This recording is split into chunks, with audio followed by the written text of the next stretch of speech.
Assalamualaikum warahmatullahi wabarakatuh. Perkenalkan, saya Faya Amatul Azhara dengan NIM 231153700 yang merupakan mahasiswa informatika Universitas Andalas. Di video kali ini, saya akan menjelaskan proyek akhir saya untuk mata kuliah visualisasi data spasio-temporal.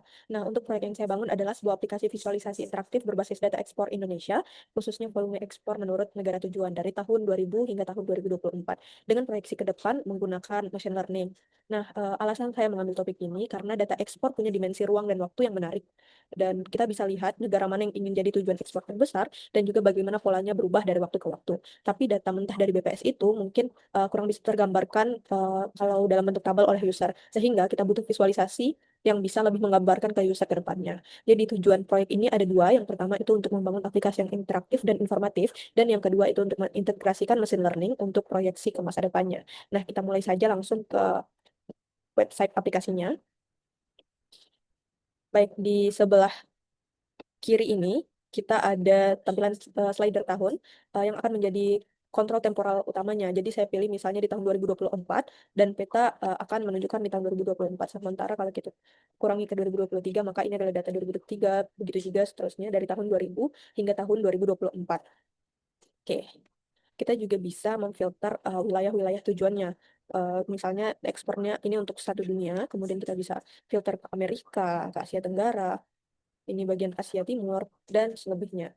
Oke, next kemudian kalau kita bisa lihat negara-negara tujuan ekspor di kawasan Asia Tenggara ini dengan ukuran lingkaran yang proporsional terhadap volume ekspornya, gitu. Nah, kalau kita ganti ke mode heat map,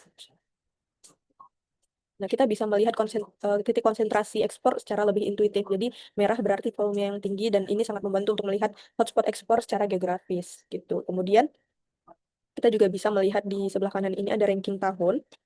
Nah, misalnya di tahun 2024 ini. Misalnya kita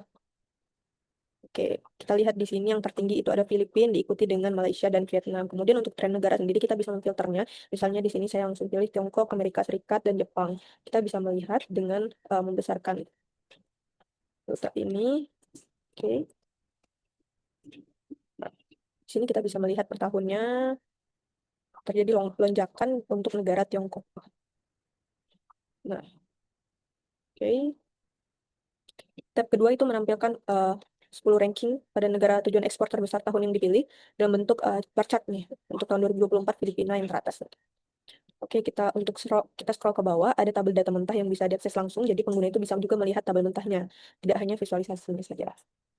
Oke, nah di sini di bagian bawah ini ada integrasi machine learning-nya dan kita bisa lihat di mode datanya misalnya.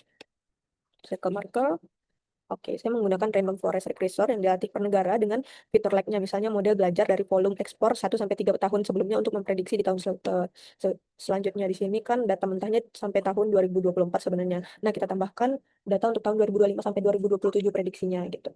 Misalnya kita bisa melihat di sini di tahun 2026 yang tampil itu hasil proyeksi dari model jadi bukan data historisnya. Dan ini di grafik tren ada garis putus-putus itu adalah prediksinya. Sementara untuk garis solid itu adalah data aktualnya gitu.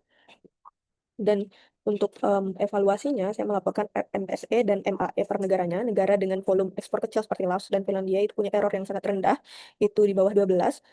Sementara untuk negara lainnya yang di atas 12 itu secara natural punya error yang absolut yang lebih tinggi, tapi secara relatif itu masih wajar. Jadi beberapa temuan di proyek ini, yang pertama Filipina itu konsisten menjadi negara tujuan ekspor terbesar di Asia. Ini kita bisa melihat di tahun-tahun sebelumnya masih Filipina. Oke. Kemudian yang kedua, proyeksi model untuk tahun 2025 sampai 2027 itu menunjukkan tren yang stabil dan tidak ada lonjakan ekstrim yang konsisten dengan pola historis pasca pandemi. Kemudian yang ketiga, Tiongkok masih dominan. Sebagai tujuan ekspor global, kita juga bisa lihat filter wilayah dengan volume historis tertinggi di tahun 2021. Ini. Oke, kesimpulan dari proyek ini membuktikan bahwa data ekspor yang tadinya statis dan berbentuk tabel bisa jadi lebih menarik jika divisualisasikan dengan spasio-temporal dan dikombinasikan dengan prediksi machine learning. Jadi untuk kedepannya model ini bisa ditingkatkan lagi dengan menambahkan fitur eksternal seperti nilai tukar atau harga komoditas global untuk proyeksi yang lebih akurat. Jadi sekian yang dapat saya demokan. Terima kasih atas waktunya. Aplikasinya dapat diakses di link yang telah tampil di depan ini. Terima kasih. Assalamualaikum warahmatullahi wabarakatuh.